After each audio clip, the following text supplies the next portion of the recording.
Hello and welcome to a new episode of Home of Medicine podcast in association with the RCP Edinburgh. My name is Ben Lovell. I'm one of your hosts today, and my co-host is my friend Amy. Hi, Amy. Hey, hi, I'm Amy Burbage and I'm a consultant in acute and general medicine. Amy, I've got a case for you this time. Okay. All right. Yeah. Another busy day in acute medicine, another busy day on the take. And we are asked to see by a local GP a 26-year-old woman. She is 14 weeks pregnant and she's been sent in with left-sided pleuritic chest pain. Now, if you're anything like me, your brain starts going into diagnosis mode the second you start getting the first sentences of referral. So without even knowing anything else, my brain has already thrown up. It could be A, it could be B, maybe it's a bit of C. And then I keep listening. But are you the same? And if so, what's your initial reaction to that? Yes. So, first of all, 26-year-old female. My first question is, she's pregnant until proven otherwise. But then you told me she was pregnant. So, okay, we've got that diagnosis. And then you said she had some left pleuritic chest pain. Now, she's pregnant. So, although she's quite early in the pregnancy, she will be hypercoagulable. So, I'd think pulmonary embolism. Yeah. Pleuritic, I think about, could this be a pneumonia? Has she had pleurisy? Has she had a recent viral infection? And number 3, I'd think, could this be an ectopic pregnancy? So that's where my thought process is at the moment. Or could it just be a bit of chest pain? A twinge, one of life's twinges. One of life's twinges, which we all get. Absolutely. Yeah. So exactly the same as me. Someone says, oh, please can you see a 26-year-old lady, 14 weeks pregnant with pleuritic chest pain? My brain immediately goes, oh, she's got a PE. But I keep listening and I keep my mind open. And as you say, PE may be pneumonia. So I'm listening out for shortness of breath and cough and sputum reduction. Maybe musculoskeletal, as we say, a twinge. 14 weeks, baby's still quite small. So shouldn't be straining at the ligaments and all the cartilage inside and sort of impressing itself upon the internal ribs yet. So we shouldn't be seeing that sort of pain at this stage in the pregnancy. But they were my initial thoughts. So time to go and meet the patient herself. Now, to give you a bit of a timeline, I actually met the patient a little bit later in her journey, and the initial assessment was done by a different doctor on the acute medical take. And they saw the patient and they elicited the history. It's her first pregnancy. So far, so good, no complications. She's had 3 days of constant, what started out as left upper quadrant pain, but then quickly migrated to the lateral ribs like a stitch. Really difficult to take a deep breath in or to cough. So very classic for pleurisy. Occasionally, she's feeling some pain in her left shoulder and the shoulder tip as well. It's waking her up at night. She's struggling to take deep breaths, but she has not got a cough. She's not produced any phlegm, and she doesn't feel particularly short of breath, albeit deep respiration is limited by the pain. Past medical history is completely normal. She's never had any kind of venous thromboembolism before. And the only medication that she has been taking is folic acid as part of a healthy pregnancy plan and has no allergies. She's a never smoker. She works in an accounting firm and does not drink alcohol and lives with her husband. And I don't normally do a deep dive into family history when I'm taking a history, but at this point, we asked, and there was no family history of venous thromboembolism either. Because when you're making a sort of judgment in your head about risk factors, it's something that you ask for, inherited hypercoagulable states. So that's the history so far. A little pause there. Have you moved towards or away from any particular diagnosis based on that information? So she's had 3 days of left upper quadrant pain. So then I started to think about what organs do we have in the left upper quadrant? So we have got the bases of the lungs, which we've said, but also we've got the spleen. So could this be something splenic? That's quite usual. You've also got, kidneys, but they're a lot lower down, doesn't normally cause upper quadrant pain. Could it be stomach, something gastro? Potentially, but the pain has moved to the left shoulder and the shoulder tip. So when I think of shoulder tip pain, I think of diaphragmatic irritation, which you can get from within the abdomen. So maybe something abdominal going on either. I mean, I did say ectopic pregnancy, but it's a bit late in the pregnancy at 14 weeks to be ectopic. So that's sort of, I would expect that early in the pregnancy. So has she ruptured a viscus within the abdomen? I mean, I'm really stretching things now. No cough, no shortness of breath, you said, although it's pain on deep inspiration. I still don't know that this patient doesn't have a PE. And you haven't told me anything that would say that she definitely doesn't have one, to be honest. Although she's not short of breath, it doesn't necessarily mean she hasn't got one. I think my differential diagnosis is still very broad. Thinking of the organs in that area, I've got the lungs, I've got the spleen, some abdominal organs, some retroperitoneal organs. So that's what I'm sort of thinking about at the moment. But I'm still unsure. I want to look at her legs. What are her legs like? A calves? Oh, well, I'll tell you about examination. Okay, So yeah. on examination, she was clearly uncomfortable Okay. with this left-sided pleuritic pain, really digging into the left ribs now. But on examination, her chest was clear to auscultation, with the caveat that she really couldn't take the deep breaths that we like because she was really in a bit of pain when she took a deep breath with the pleurisy. Her legs were normal. No clinical DVT noted, no leg swelling noted. That's important, as you say.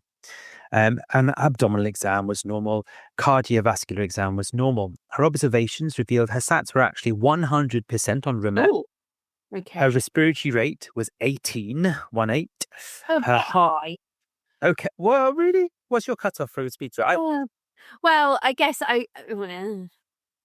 12 to 14 to 16. I think 18 is still within the normal limits, isn't it? But it's at the higher end of normal. It is the upper limit of normal. It's the upper limit. Yeah. I love how we stick to even numbers, though, don't we? Yeah. Isn't that weird? I know. It's like the volume on your TV. It's got to be an even number. Heart rate was 69. What's plus say about us? Blood pressure 69 and rated. Yep. Blood pressure 117/59. Okay. And her temperature was 36.8. So there were vital signs for her. Has that coloured your thinking at all? I'm reassured that her legs are not soft and non-tender. I did write pneumothorax for some bizarre reason because I'm thinking about sort of hormonally induced pneumothorax, but her chest was clear, and I wouldn't expect necessarily 100% on room air and normal rest rate with a pneumothorax, but something in my mind maybe. The heart rate's reassuring, the blood pressure, temperature, they're all reassuring actually. That's a normal set of observations. Yeah. What I would like to do at this point actually is probably do an ultrasound scan of the lungs. An ultrasound? Why? Because 2 weeks ago, Ben, I got my famous accreditation, which is Cannot be the only reason for doing a scan. So everybody gets one. It's taken me so long to get this accreditation. Oh, okay. Because I thought I was too old to learn a new skill. Uh-huh. But what I'd be able to do in this situation is I could use the little handheld scanner that I now love carrying around with me, and I could identify straight away whether there was a pneumothorax, whether there was a collection without exposing her to radiation. So that could be why.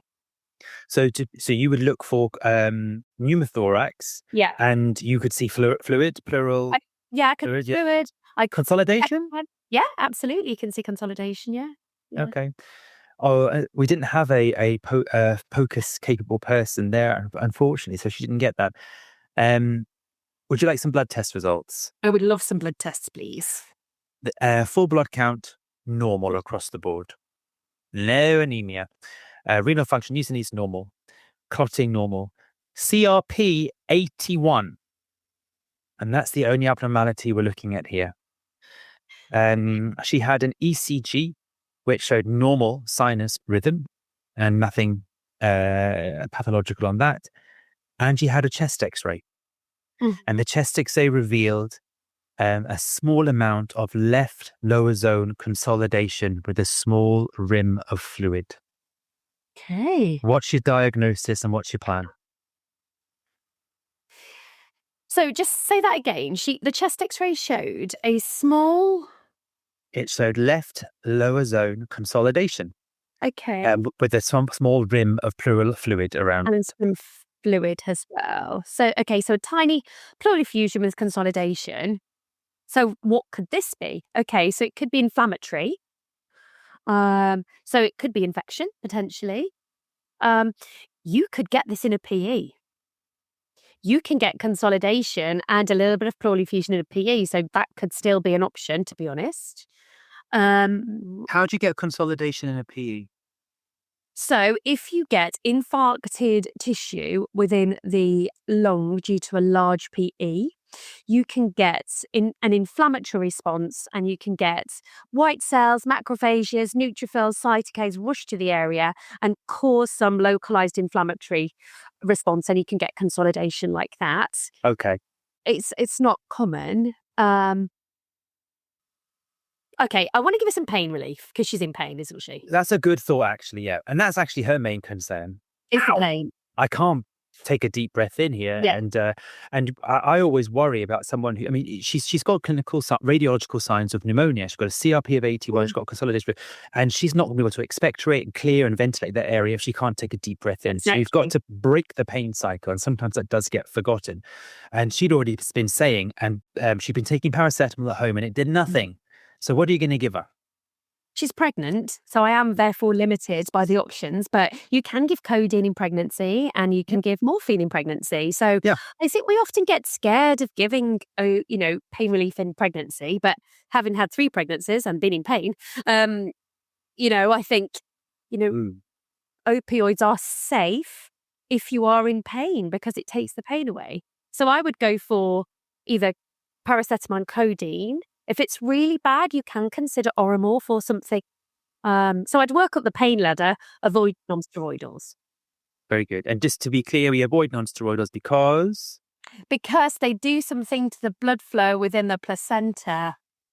Enough said. They do something unpleasant to the blood flow across the placenta, yes. Yeah.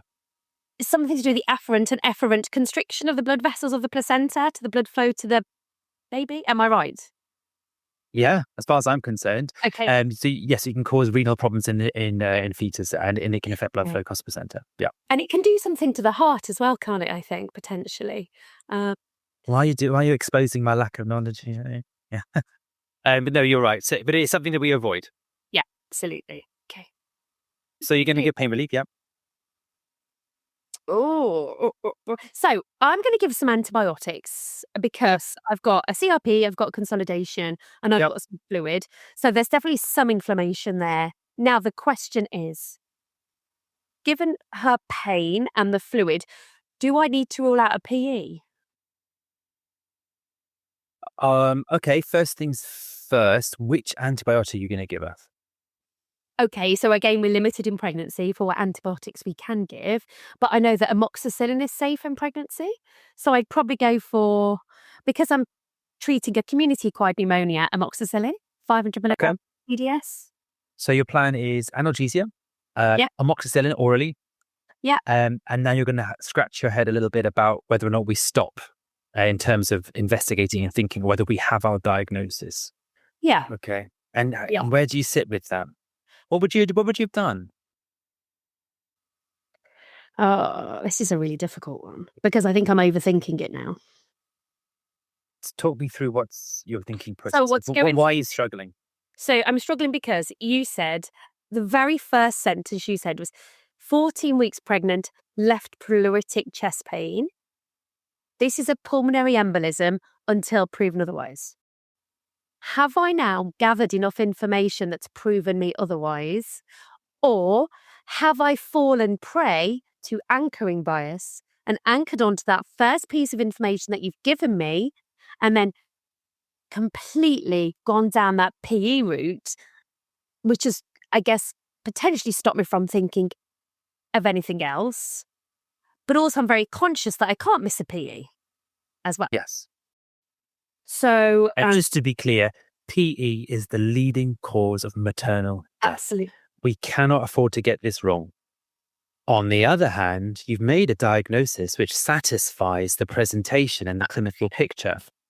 And you've made it based on more than one modality. You've seen it on imaging. You've seen the inflammatory response on the blood test. It would explain the bit of pleural fluid. There's a bit of pleuritis there. You have actually made a diagnosis. The only thing that's a bit weird is the normal blood tests. So apart from the CRP of 81, which you can get potentially in pregnancy, everything else is normal. Now, if somebody's got a pneumonia, I would have thought that there would be some pyrexia and some inflammatory response. So would some white cell count, some neutrophilia, which we don't have. Oh, flu? Have we done a flu swab? Oh, that's a really good thought. That was part of the post-8 Waldron plan flu swab and COVID swab, and they both came back negative. That's a good thought. I mean, given my new famous skills, I could almost put a probe on and see what's, I don't know. This is, what am I going to do? Am I going to discharge or am I going to... Crunch time. Do you know what I could do? This is crazy. Yeah. With my new famous ultrasound skills, I can actually do DVT scans now. So I could have a look for any DVTs in the lower lips. Okay. Her legs are not swollen. But you want to have a look anyway. Okay. Just because it's a new skill. And it's like when you have a new toy. I feel like I need to... Yeah, okay. Do you know what, Ben? What am I going to do? What am I going to do? I'm going to send her home. Yes. And I am going to safety net her, but I'm only going to send her home when she can breathe normally because the amount of pain that she's in, I want to make sure that her pain is controlled properly. And how are you going to safety net her? So safety net wise, if the pain gets worse, if you become short of breath, if you start any cough, you feel like you've got palpitations, any coughing up blood, please come back to hospital straight away. Okay. So the red flags you're going to give her, I sounded like, were signs of pneumonia and respiratory distress. Yes. Yeah. And I guess I'm thinking about a PE as well. So if she becomes more short of breath, the pain gets worse, she feels dizzy. So when she starts to exercise or walk on exertion, does she become more short of breath? So decreased exercise tolerance. Okay. So worsening breathlessness. Yeah. Now, what's really interesting is your plan is identical to the letter of the plan made by the clinician you saw on that day, which was, we have a diagnosis of an infection, pneumonia process. I don't think we have enough reason to justify proceeding to cross-sectional imaging at this point. I don't think the risk-benefit ratio favors that direction. I think home with amoxicillin and a bit of Oromorph. That's weird. Same plan. And if your symptoms were to worsen, here is how you access our safety net phone number that we have. You can ring on a daily basis, patients who've just been discharged, or you can come back to ambulatory care part of STEC. Exactly the same plan. How interesting. And I think that's an extremely reasonable plan. But we don't want to go over diagnosing people. End of episode. Bye, and thank you for listening. Of course, there's a little postscript. 2 days later, she represents to ambulatory care where I meet her for the first time, or rather, one of the registrars I was working with met her, but I was the consultant sitting in that day. And she went and saw her. And the reason this woman came back to ambulatory care, she was adherent with all the medications we gave her. But this pleuritic pain is a nightmare. It's getting so bad. I'm like clutching my chest. I'm holding hot water bottles on it, but it's like the worst stitch I ever had, and I can't get comfortable with it. It's so painful. Breathing was okay, actually. And there was no other clinical change in any of her status. Her leg didn't swell up. She didn't become hypoxic or breathless. It was just the pain. It was just the pain. And the registrar came and spoke to me and said, look, what do you think about this? We're still in the early doors, 40 hours of treatment. We could intensify the antibiotic treatment. She's still afebrile. We have got a working diagnosis here. Or do we do something else? And what would you do if your registrar came to you with that question? I'd go and see the patient. Okay. Primarily because pregnant women, I always get a little bit twitchy because it's not my area of expertise or confidence. So and obviously knowing that they are a high risk of clotting and sepsis, and that they are the leading killers of maternal causes of maternal death. So, second presentation with the pain, I want to know what is causing the pain. Mhm. So, I did some observations again just to make sure her oxygen levels are okay. Would I repeat the bloods? Probably not, because the bloods were only done 2 days ago and I'm not sure it's going to change my management plan. I want to scan this lady's lungs. Using what modality? Well, after I've obviously done my famous ultrasound scanner, I'll show you. Yeah. So you've got two options. She's had a chest X-ray, and then we need to think about: are we going to do a VQ scan or we're going to do a CTPA? Now, Okay. I can't do a VQ scan because we've already got changes on the chest X-ray. Exactly. So therefore, a VQ scan is pointless because there's already going to be VQ mismatch. Exactly. So the only modality is a CTPA. Now, Right. if you follow the Green Tub guidelines from the Obs and Gynae, then you must do, first of all, bilateral Dopplers of the legs. Because if you do bilateral Dopplers of the legs and it shows a clot, then you don't have to do a CTPA. If you do bilateral Dopplers and there's no clot, but you still think there's a clot in the lungs, then you do a CTPA. So just to be clear, what's your plan now? I want to scan both of her legs. So I could do that, but I can only rule one in. So if I find a clot when I do that, that's great. But if I don't find one, I'd have to send her for her departmental ultrasound Doppler of both legs. Okay. Would you get that same day?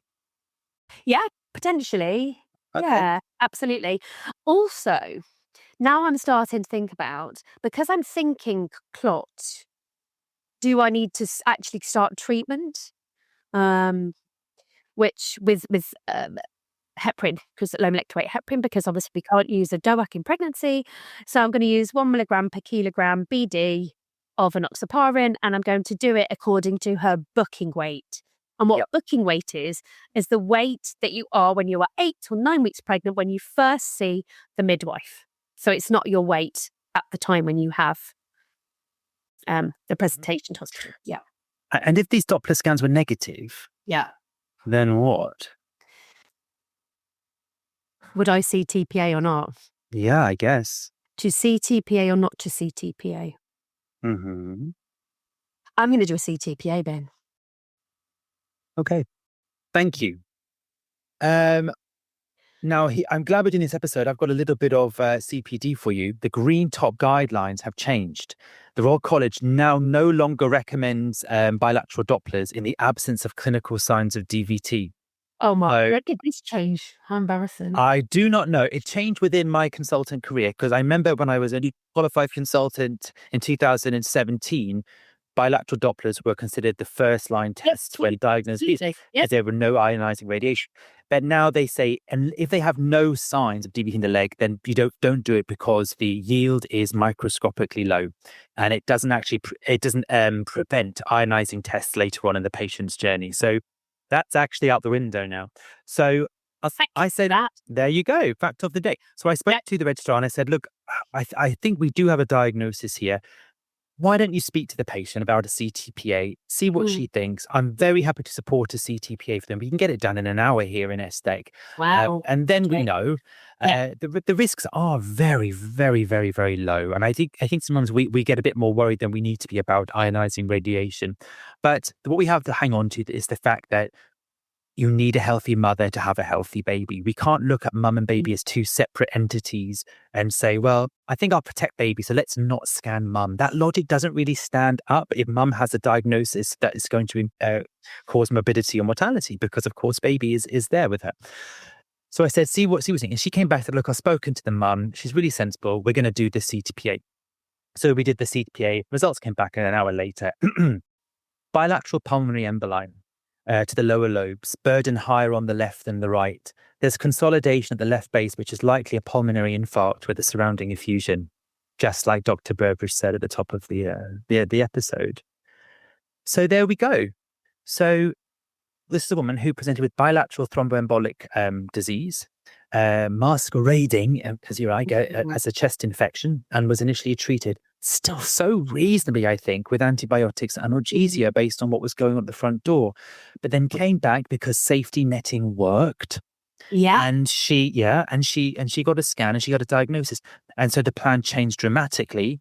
So, of course, as you say, low molecular weight heparin. She needs that for a whole pregnancy now and 6 weeks after. Yeah. She needs a planned C-section on a certain date so they can plan it around her anticoagulation doses. She needs to take low molecular weight heparin in every subsequent pregnancy for the rest of her life because she's now high risk. She needs an echo to look for pulmonary hypertension, right heart strain.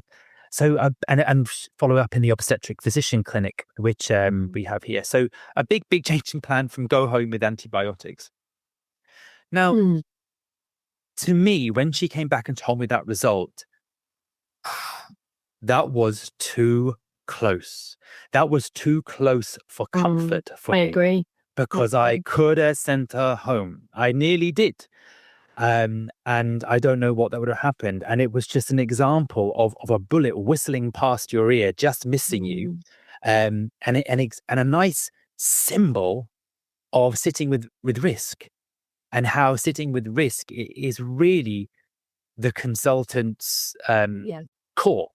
And it's what we have to do a lot. We can't diagnose everybody with everything. We can't CTPA every pregnant woman who comes in with a twinge, as we said at the beginning, because that would be an absolute misuse of resources and would expose the population to harm and would actually overdiagnose things that never needed to be known about. But we cannot miss PEs in pregnant women because it's the leading cause of maternal death. And we have to do something about this. So that's my case. And to be fair, right at the top of the episode, you were talking about PEs, and you talked about looking for consolidation and how that could still be a PE lurking underneath it. And remind me, Amy, how many diagnoses are patients allowed to have? They can have as many diseases as they damn well pleases. Thank you. So, of course, she can have a chest infection if she likes. But this case, I think, was a really big example for me about sort of the sliding doors moment of medicine, where in another reality, we said, look, keep going with antibiotics, safety net again. Let's just see how you get on. She might not have come to any harm. But cases that like this, these near misses, they do make my blood run cold a little bit. Yeah. But what I'm paid to do after my 20 years of experience of being a doctor is be able to analyze risk and sit with risk and explain risk. So explain it to myself, explain it to a patient, and explain it in the notes to anybody who cares to read it thereafter so they can understand my thought process at a time. And it's a skill which is a lifelong learning event. Would this change your practice? So if a patient came to you tomorrow with exactly the same symptoms, would you do a CTPA on admission? I've got to be completely honest. Yes. Yeah. It has lowered my threshold. Yeah. I did a bit of reading after this and I was like, am I being a bit silly about CTPAs? And I did a bit of reading, and actually the radiation involved in a CTP and a VQ scan is well below the threshold that are associated with any kind of fetal or maternal harm. But because the radiation's there, that's why we have to have these conversations and be careful. But there aren't actually any hard studies which have shown increased short-term risk of breast cancer, the CTPA in mothers, or in congenital malformations in children. But because of theoretical risk, we feel beholden. We should be talking to patients about it. But I think sometimes we're a bit. I then own it. I am a bit fearful of radiation. You know, I see all these signs up in the X-ray saying, "If you are pregnant, do not come in and tell a member of staff immediately." And that probably affects me in some subliminal. And we're taking consent from patients. We're asking, "Do you consent to a scan?" So it is a big deal in my mind. And of course, historically, you had to argue for a scan. You'd ring up radiology and they say, "But they're pregnant." You had to really state your your case for the judge and say, "Look, I know it. I will take the risk of this, but I think in this case, the woman needs a scan." And because you had to argue it and they were pushing back, you hold some of the risks with you.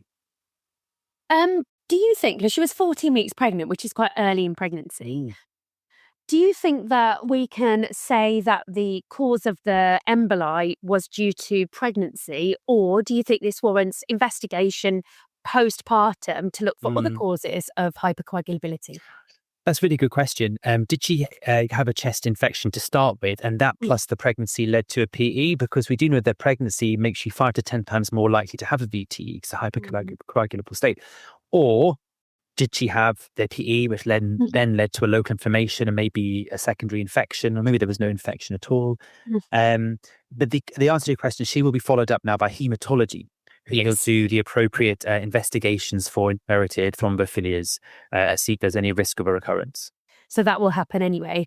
And because this was her first pregnancy, she had no previous pregnancies. I guess that sort of puts antiphospholipid syndrome as a cause a bit lower down the causative factors, because antiphospholipid syndrome, one of the problems women have with that is sort of multiple miscarriages, so, Yeah, within early pregnancy because of the yeah. clots that form in the placenta. So actually, I guess it sort of doesn't rule it out, but makes it sort of less likely. But Mhm. it's certainly something then that she's going to have then, isn't postpartum, Yeah, then, isn't it? Okay, yeah. really interesting case, Ben. I was doing some reading as well. Have you ever heard of the years criteria? Do you know, I have heard of the years criteria. I had not. Do you feel like you know it well enough to talk about it now, or No, sorry, it's a criteria that we utilize in pregnant women, and it's all to do with our favorite test in the world, the D the dimer. D dimer? So do you want to elaborate on the years criteria? It's something that that I hadn't really come across before. Of course, when we're doing risk stratification for VTE in the general population, we talk about Wells criteria. And Wells criteria gives you a score, and then it guides you whether or not D-dimer might be useful or whether you need to go to imaging. And the tricky thing with pregnancy is the Wells score gets really muddied up by some of the physiological changes of pregnancy. For example, there may be an elevated heart rate. Pregnant women may get swollen legs, which are given like 9 million points on the Wells score, or the respiratory might be up a little bit. So actually, the Wells score becomes less useful in pregnancy. And D-dimer, I've always been taught, is useless in pregnancy because D-dimer goes up in pregnancy. However, the years criteria, which was actually published in the New England Journal in 2019, Mm. says that there are some criteria you can use to risk stratify pregnant women. And it's 3 clinical findings plus your D-dimer. And the clinical findings are: number one, signs of a DVT; Mhm. number two, hemoptysis. So far, so good. And then number three, this is where I was struck with the Wells criteria. Number three, PE is felt to be the most likely diagnosis. Oh. These subjective criteria, I really struggle with.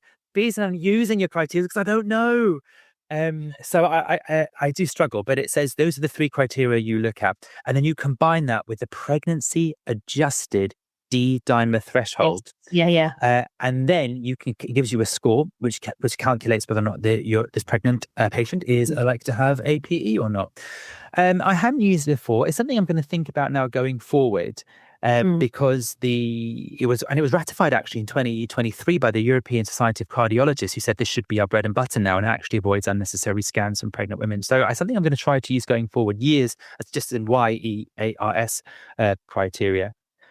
The other thing, yeah, as I mentioned before, is that Dopplers are now thought to be extremely limited without any signs of a DVT. The number needed to scan to find a clot is 43, and just Wow. doesn't catch clots really, which is No. interesting because I remember learning that was your first line test, and it What picks was up your DVT. Yeah, yeah, yeah. Never got to do any scans because you just treat the DVT and any P that might be there as well. So I thought that was super interesting as well. Mm. Yeah, thank you. Really good case. Highlighted my lack of up-to-date knowledge on the Green Top guidelines. So, That's what I'm here for. yeah, so I will read that. I read about years ago. So I will have a look at that. I think that's really helpful. Um, yeah, interesting case. Very thought-provoking, and I think I'm gonna go away and do a lot of reflection on this, and how I'm in ESTEC tomorrow, which is ambulatory care, and I wonder if a patient similar to this comes in tomorrow, what would I do? Would I do this? Okay. Food for thought. Thank you so much for listening and playing along with me, Amy. And thank you, anyone, for playing along at home. I hope you're enjoying these clinical cases and trying to work it out as we do as we go along. Maybe say a few things out loud if you feel brave enough. And maybe these little stories will help cement knowledge in your brain because it just makes it a bit more real. And that's what we hope for here. Please do leave us a rating or a comment wherever you're listening to this, iTunes, Spotify, or wherever. And tune in for further episodes of Home of Medicine podcast. Thank you for listening and goodbye. Goodbye.